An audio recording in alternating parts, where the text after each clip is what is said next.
Assalamualaikum warahmatullahi wabarakatuh. Jumpa lagi dengan saya Iqyu di acara Carita Juri. Makhluk halus atau makhluk tak kasat mata selalu ada di mana saja dan selalu hidup berdampingan dengan kita. Mereka tidak akan mengganggu jika kita tidak mengganggu mereka. Konon, jika kita merasakan bulu kuduk merinding di suatu tempat, maka disitulah makhluk halus itu berada. Dan jangan pernah mendengarkan acara ini seorang diri. Sekarang sudah memasuki episode kedua dengan judul Pendakian Gunung Burangrang. Ini pengalaman yang dialami oleh para pendaki ketika mereka berkunjung dan mendaki Gunung Burangrang. Gunung Burangrang berada di Kabupaten Bandung, Jawa Barat.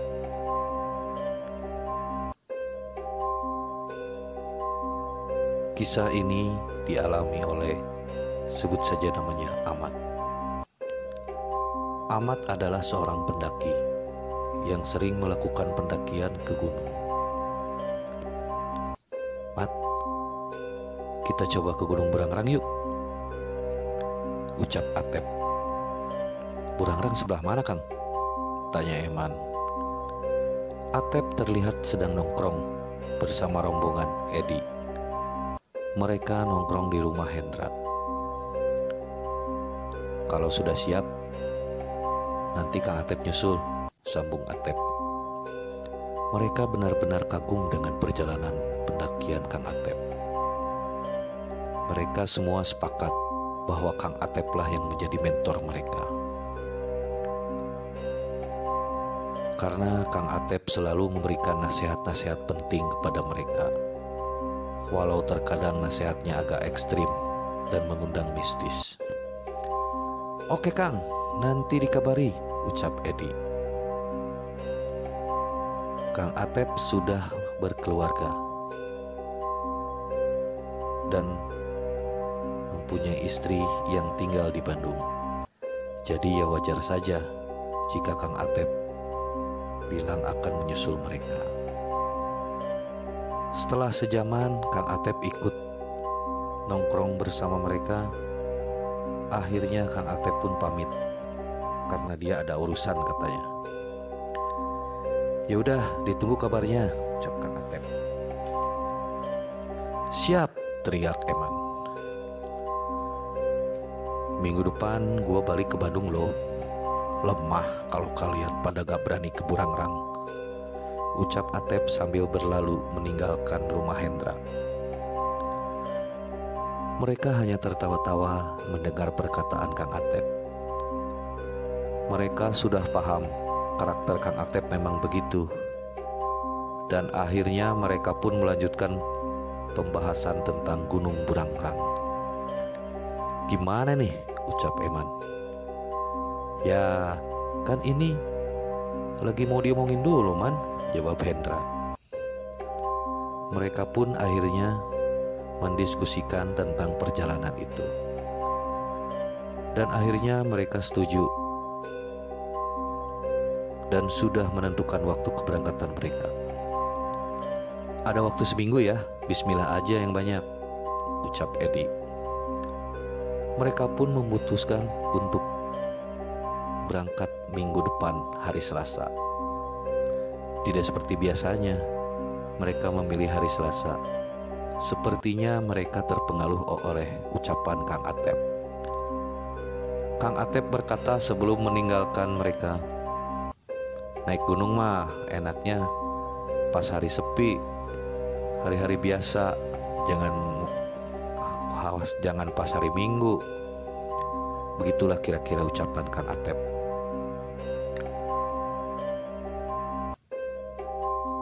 Mengutip dari perkataan Kang Atep tadi, mereka memilih hari Selasa untuk pemberangkatan.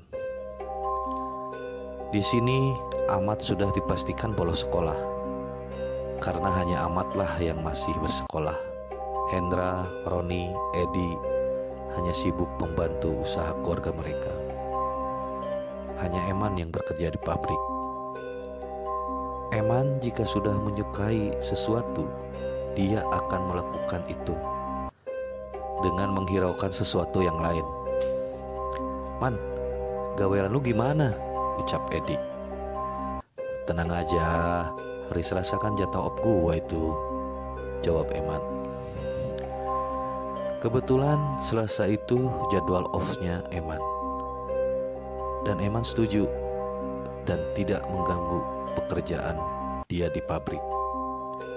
"Oke, kita sepakat ya, Selasa berangkat," ucap Edi.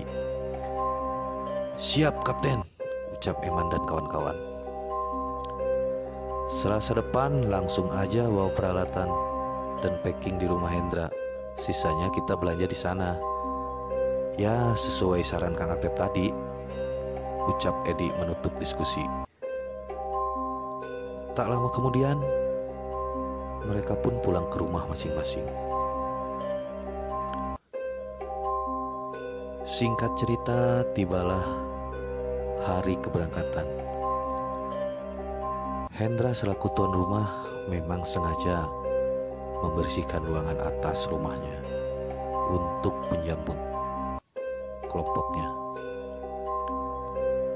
Ruangan atas rumah Hendra memang cukup luas. Mereka bisa leluasa untuk packing-packing di sana. Edi yang datang pertama dan berkata pada Hendra, "Yang lain mana?" ucap Edi. "Lu yang datang pertama, Kapten," jawab Hendra. "Kebiasaan ngaretnya mereka, gak pernah hilang-hilang," ucap Edi. Hendra dan Edi pun mulai mengumpulkan peralatan. Dan peralatan kelompok mereka memang sengaja disimpan di rumah Hendra supaya gak ribet. Selang 15 menit kemudian, Roni dan Eman pun tiba.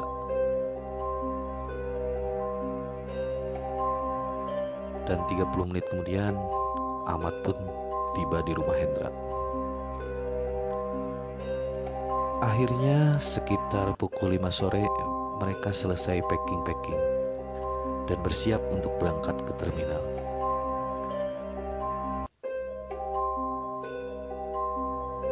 Sebelumnya mereka sempat membahas tentang jumlah mereka.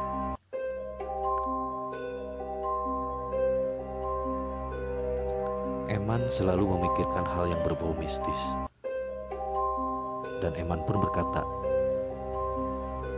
"Guys, kita ini ber-5 loh. Kan ganjil. Emang kalau ke Gunung Burangrang gak apa-apa?" ucap Eman. Mereka paham.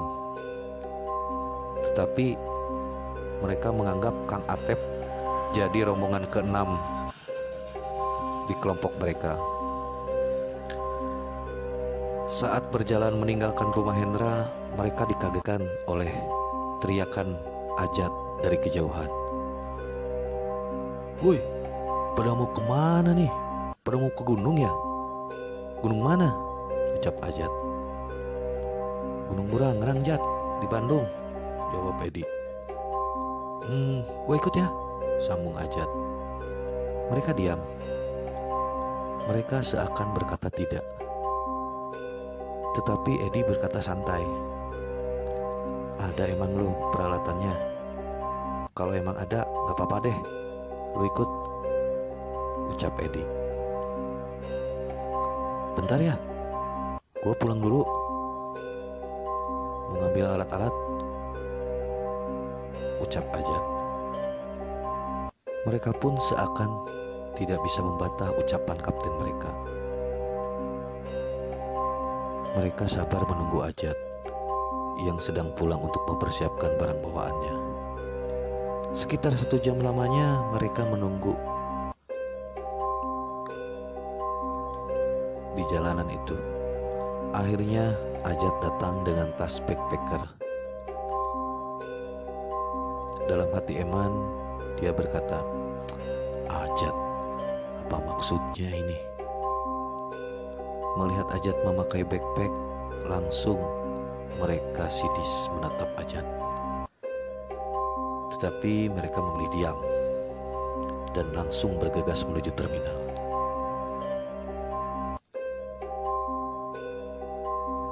Hingga akhirnya pukul 8 malam mereka pun tiba di terminal.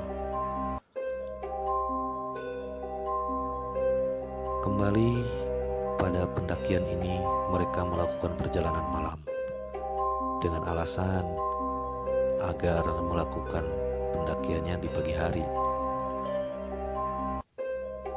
Hingga beberapa saat di terminal, bus untuk menuju Bandung pun belum juga datang.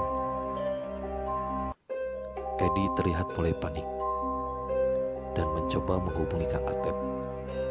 Akan tetapi tidak ada balasan dari Kang Atep. Hingga Edi pun memberanikan diri bertanya kepada petugas terminal. Setelah berapa lama Edi berbincang, petugas terminal itu berkata bahwa bis jurusan Bandung akan datang lagi sekitar pukul 12 malam. Akhirnya Edi kecewa dan lemas. Setelah itu Edi langsung bergegas menuju teman-temannya dan memberitahukan bahwa bis yang menuju Bandung akan datang pukul 12 malam. Setelah mendengar penjelasan Edi, akhirnya mau nggak mau mereka harus menunggu sampai jam 12 malam. Dengan kecewa mereka akhirnya duduk-duduk di kursi yang ada di terminal sambil tiduran.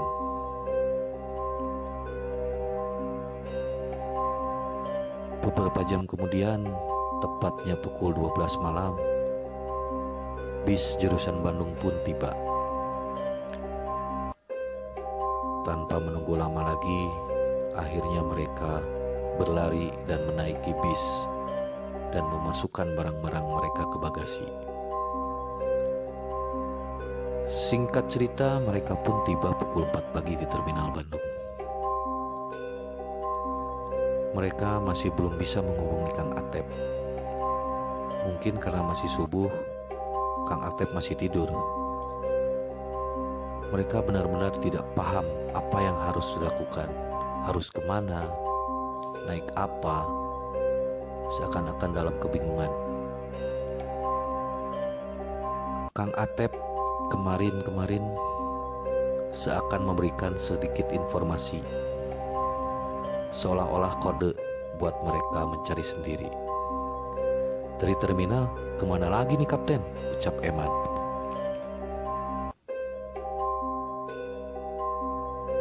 "Tanya dulu Man,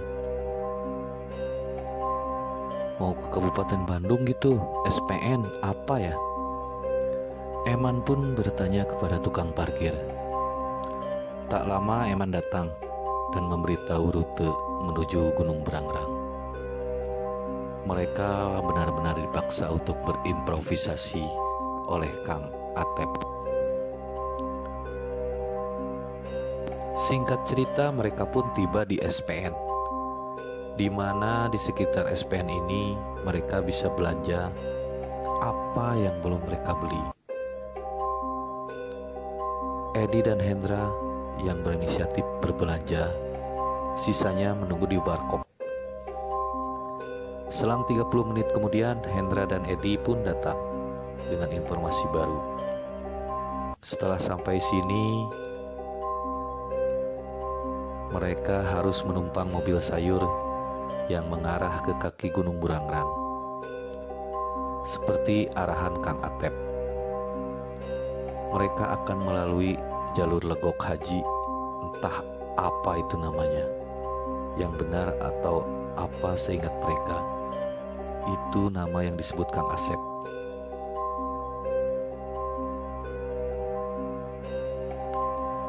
Singkat cerita, mereka pun sampai di daerah yang dituju.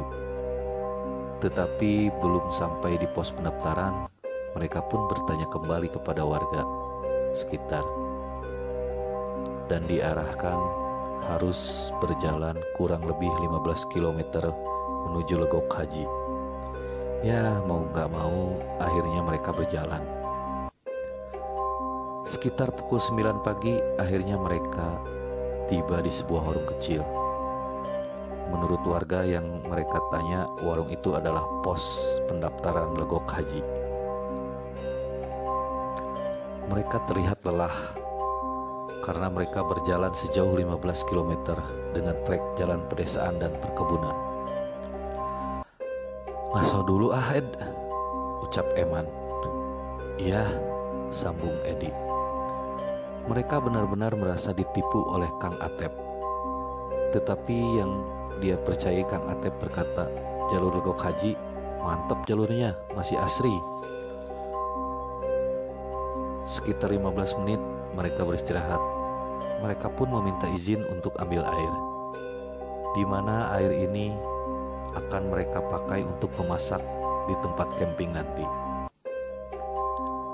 Sekitar pukul 11, mereka sudah siap untuk melakukan pendakian. Mereka pun sedikit bertanya kepada pemilik warung yang merangkap menjadi petugas pendaftaran. Eman sempat melihat isi daftar tamu pendakian. Terakhir ditulis 1 tahun yang lalu sebelum hari ini. Eman pun berkata dalam hati, "Beneran asri nih kayaknya." Mereka pun mulai berjalan menaiki tanjakan kecil. Sebelumnya Edi berkata, "Doanya di atas tanjakan itu aja, kayaknya ada tempat landai." Mereka pun setuju. Saat baru menapaki jalan landai, mereka dikagetkan dengan berjejer makam. Dan di depannya terhampar lapangan luas, di mana ada jalan kecil yang menggambarkan sebuah jalur pendakian. Mereka melihat semua nisan. Kemungkinan mereka berpikir sama. Mereka pun melewati makam itu dengan numpang-numpang sesuai kode Edi saat melihat makam ini. "Depan kita doanya," ucap Edi. "Siap," mereka pun menjawab. Setelah selesai berdoa, mereka pun berjalan kembali. Di sini banyak sekali kejanggalan, di mana tidak ada rombongan yang lewat jalur yang bersih tanpa sampah. Hawa yang sangat pekat, tetapi mereka tidak memikirkan lebih jauh. Mereka hanya memikirkan sesaat. "Benar kata Kang Atep, asri," ucap Eman. Sebenarnya yang sangat merasakan kejanggalan adalah Eman. Eman sedang memikirkan keberadaan makam tadi. Mengapa warga sekitar memilih pemakaman yang mengarah ke Burangrang? "Jangan pada ngelamun ya, walau siang tetap hati-hati," teriak Edi. Teriakan Edi membuat Eman sadar dan memilih untuk melanjutkan pemikirannya, tidak melanjutkan pemikirannya. Memasuki hutan sekitar 1:30 siang, tetapi kondisi saat itu seperti sudah pukul 4 sore. Mereka berharap Kang Atep benar-benar menunggu di depan, karena mereka kekurangan informasi. Mereka hanya yakin kalau niat baik pasti mendapatkan hasil baik. Semakin dalam mereka berjalan, semakin mereka merasa ada yang memperhatikan. Entah karena mereka berpikiran positif atau karena memang berani. Mereka pun tidak membahas itu. Walau mereka yakin semua pasti merasakan hal yang sama. Sekitar pukul 4 sore, tiba-tiba kabut muncul, membuat jarak pandang mereka sedikit terhambat. "Siapin senter!" teriak Edi. Mereka pun berhenti sejenak dan menyiapkan senter. Betapa kagetnya saat tiba-tiba ada burung hitam hinggap di pohon di samping mereka yang sedang menyiapkan senter. "Astagfirullah," ucap Eman. Burung itu sangat dekat dengan Eman, jadi wajar saja jika Eman spontan kaget. Mereka hanya diam saja melihat kejadian ini. Edi pun berkata, "Yuk lanjut, nanti kemalaman." Mereka pun mengacuhkan burung hitam itu dan melanjutkan perjalanan. Perjalanan ini benar-benar menguras mental. Mereka selalu dihadapkan dengan kejanggalan-kejanggalan. Tetapi mereka memilih mengacuhkan itu karena memang mereka berniat baik. Tepat sekitar pukul 5 sore, mereka akhirnya tiba di sebuah dataran. Di dataran ini ada semacam batu, tanda berukuran besar. Edi pun mengacuhkan batu ini dan berkata, "Kita sudah sampai puncak Burangrang." Mereka pun terlihat senang dengan tatapan seakan merinding dan mencoba melupakan perjalanan mereka tadi. "Buka tenda di mana, Kapten?" ucap Hendra. "Sini aja, dekat batu. Biar kalau ada Kang Atep bisa tahu kita ada di sini," jawab Edi. Mereka pun mulai mengeluarkan peralatan mereka dan mulai mendirikan tenda. Sekitar 30 menit tenda mereka berdiri. Mereka sudah selesai berganti pakaian. Eman pun mengamati sekitar tenda mereka, berharap ada rombongan lain. Tetapi sejauh mata memandang, yang dilihat Eman hanya semak belukar. "Gak ada rombongan lain nih," ucap Eman.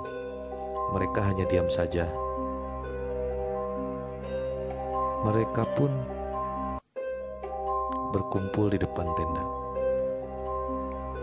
Seperti biasa, Hendra bagian masak, sisanya membantu Hendra. Mereka sangat kaget. Tiba-tiba mereka mendengar suara azan. "Lu pada dengar gak?" ucap Eman. Bahkan mereka yang mendengar diam. "Udah maghrib ya?" "Azan di bawah kedengaran ya sampai sini," sambung Edi. Mereka makin diam dan tidak berkata apa-apa. Hendra tetap asyik memasak dan lainnya membantu Hendra menyiapkan piring untuk makan malam. "Habis masak kita main kartu aja," ucap Hendra memecah keningan. "Bawa kartu emang?" tanya Eman. "Bawa, di tas gue kayaknya ada," jawab Edi. Sekitar pukul 6.45 sore, mereka pun selesai mengisi perut mereka dan melanjutkan main kartu. Ahmad sudah ada di dalam tenda, entah dia drop secara fisik atau mental. Saat sedang asyik bermain kartu, tiba-tiba terdengar suara keras, "Yuhu!" Mereka panik dan ketakutan. Eman dengan sigap keluar tenda dan melihat ke sekitar. Ternyata ada semacam jalan turun di kiri tenda mereka dan terlihat dari kejauhan ada danau. "Senter mana?" ucap Eman. "Nih," ucap Edi sambil memberikan senternya. Eman pun kembali keluar sambil menyalakan senternya dan mengecek sekitar. Ternyata ada jalur lain yang mengarah puncak selain jalur yang mereka lewati barusan. Saat senter mengarah jauh, terlihat Kang Atep melambai-lambai, menandakan dia menepati janjinya. Mungkin itulah cerita dari Gunung Burangrang. Setiap gunung memang selalu menyimpan hal-hal yang mistis. entah itu Gunung Burangrang, dan masih banyak lagi. Terima kasih untuk yang sudah mendengarkan channel ini. Semoga kalian diberi kesehatan dan rezeki yang bagus. Mungkin cerita kali ini kurang begitu seram, tapi memang gunung itu selalu menyimpan berbagai macam-macam misteri. Di Jawa Barat ini banyak terdapat gunung-gunung yang terkenal angker, seperti Gunung Galunggung yang ada di Tasikmalaya, Gunung Cermai yang ada di Kuningan, Cirebon, Gunung Salak yang ada di Bogor, bahkan ada pula di Gunung Manglayang, Bandung. Jangan lupa untuk share, subscribe, dan like channel ini. Terima kasih telah mendengarkan cerita Jurik. Assalamualaikum warahmatullahi wabarakatuh.